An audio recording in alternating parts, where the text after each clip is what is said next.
আলিমুল কোরআন model মাদ্রাসা এতিমখানার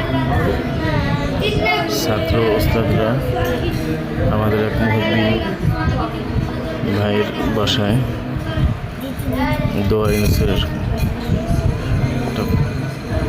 খতম। আল্লাহ আমাদের সকল বালা মুসিবত আল্লাহ দূর করে দিক। আল্লাহ আমাদের সকলকে নেখায় দান করুক, হায়াতুমে আল্লাহ বরকত দান করুক।